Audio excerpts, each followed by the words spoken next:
Okay, moving along into handout 21B, I want to talk a little bit more about blood flow. And our next slide here, slide 13, is going to talk about anastomoses. And I just wanted to remind you of what they are. Remember, an anastomose is a series of blood vessels that are going to be going to the same area.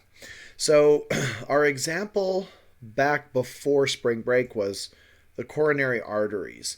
Remember, we have four coronary arteries all going to the same place, they're all going to the heart.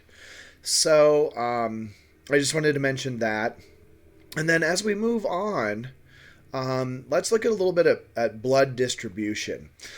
This is kind of interesting because over 60% of our blood is hanging out in our veins. It's not really going anywhere, it's not doing anything. Our heart pumps our entire blood supply, about 5 liters per minute.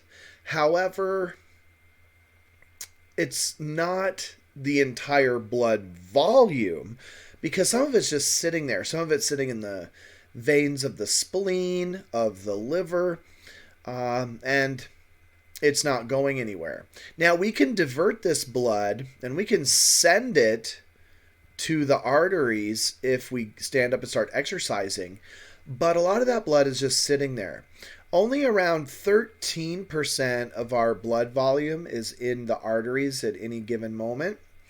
About 7% is in our heart. Our lungs have about 9%, and then the capillaries have about 7%. So the blood distribution, when you're just sitting here, when you're at rest, I guess the key to this is when we're not exercising.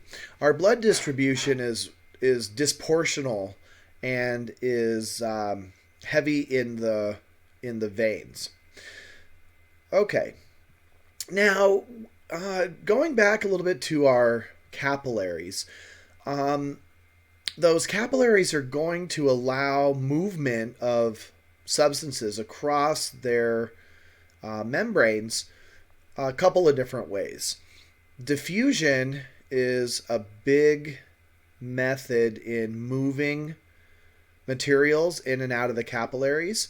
So things like O2, CO2, glucose, proteins, hormones may all move from diffusion. Remember, that's from a high concentration to a low concentration. So we're going to have a high concentration, let's say, in the blood, low concentration in the cells. And so just by physics, things are going to want to move from high concentration to low concentration. Another example is transcytosis, which is moving things across the endothelium through vesicles. So transcytosis is moving things by endo and exocytosis. So we might package something up into a vesicle and then ship it either in or out of the cells. This can be done, it says things like insulin, so that hormone insulin, various antibodies may move that way, or exchange of substances between mom and a fetus through the placenta. So we can put things in a vesicle and ship them out or in. And then the third thing I want to mention is going to be our second handout, bulk flow. Now, bulk flow is the movement of massive amounts of material. And so I want to talk a little bit with you about what bulk flow is, and then we'll talk about why it's important. So with bulk flow, what we've got here is we've got our circulatory system moving blood and nutrients, waste products all through it. So you can see we've got the arteries, we have the veins. Now, there's a whole system of vessels that are kind of invisible, and it's part of a system that we cover mostly in A&P2, but I want to mention it here, and it's called the lymphatic system. Now, the lymphatic system are these green vessels. So if you look, you've got these green vessels that are to the left of the diagram. Now, what happens is that during bulk flow, you have a lot of material in the arteries heading down through the arterioles to the capillaries. We have higher pressure inside our blood vessels, inside the arteries, than we have in our tissues that are outside. So at the capillary level, you're just going to have movement from high pressure to low pressure. So material, fluid in the blood is going to move by diffusion. That's actually not diffusion, I'm sorry, it's filtration, because it's pressure. You're going to have this material, however, move from the bloodstream into the tissues, from high pressure to low pressure. So I wrote here that fluid leaves the bloodstream and enters our tissues. All right? Don't worry about that 85% just yet. So fluid is going to leave the bloodstream, move through due to a pressure gradient into our tissues. Now, anything that's dissolved in that blood plasma is going to move with that water. So what you get is you get a lot of nutrients being transported in a large amount. We call this bulk flow. So if we have, for example, glucose as a solute dissolved in that blood plasma, it's going to move into the tissues. And then the tissues, the cells of the tissues, can use that nutrients. All right? Now, it says about 85% of this fluid that gets put from the bloodstream into your tissues is going to move right back in on the venous side of the capillaries. We have another pressure difference, and this material is going to move from the tissue back into the veins and then back up to the heart. Well, that's 85%. That's not 100%. So 15% of this fluid that we just moved is going to stay in your tissues. And that extra 15% can't stay there. It's got to go somewhere.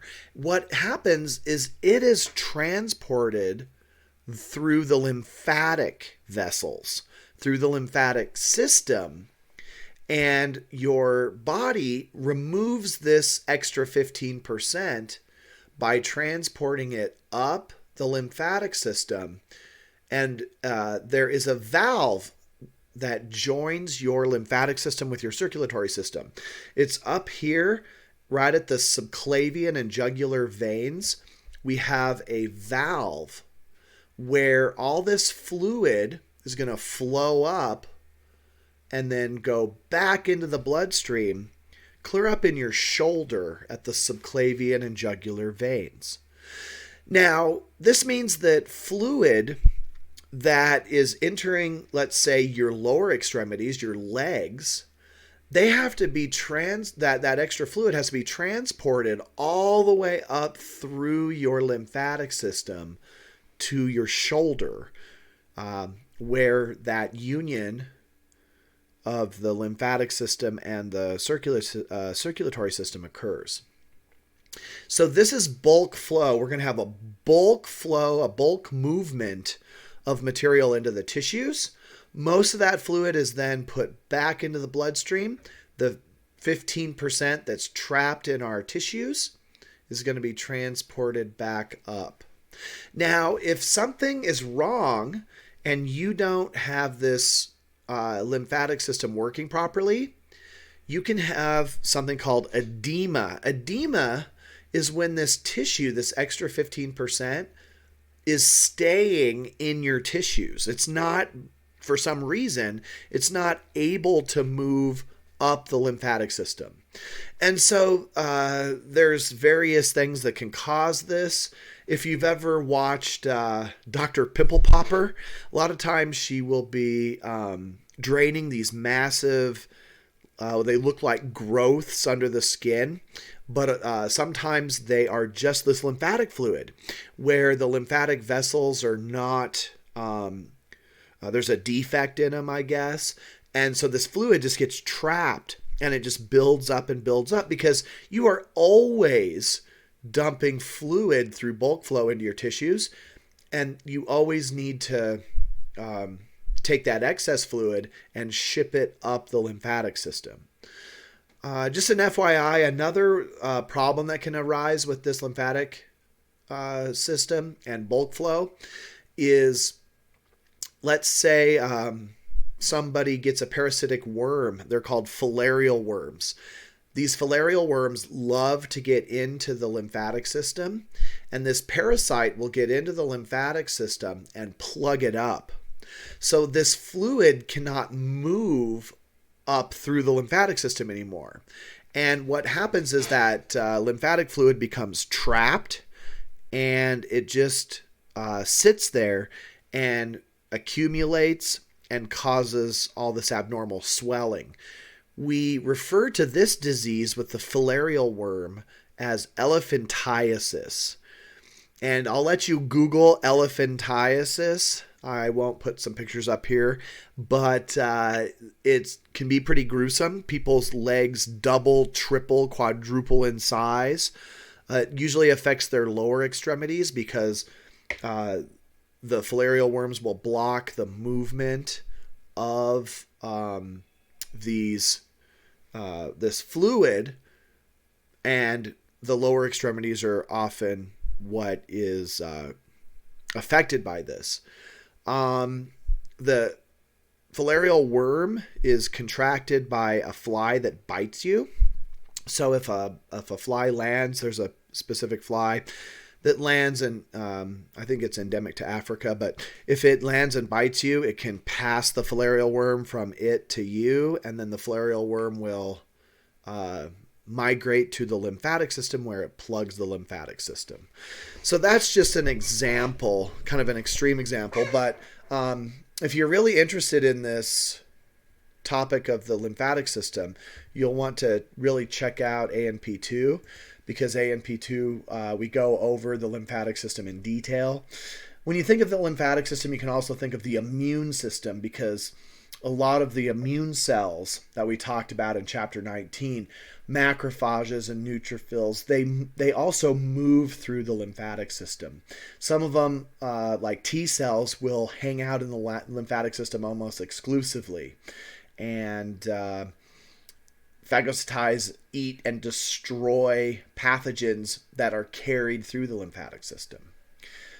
All right, so that takes care of our second handout, and we'll continue on in the next video. Take care.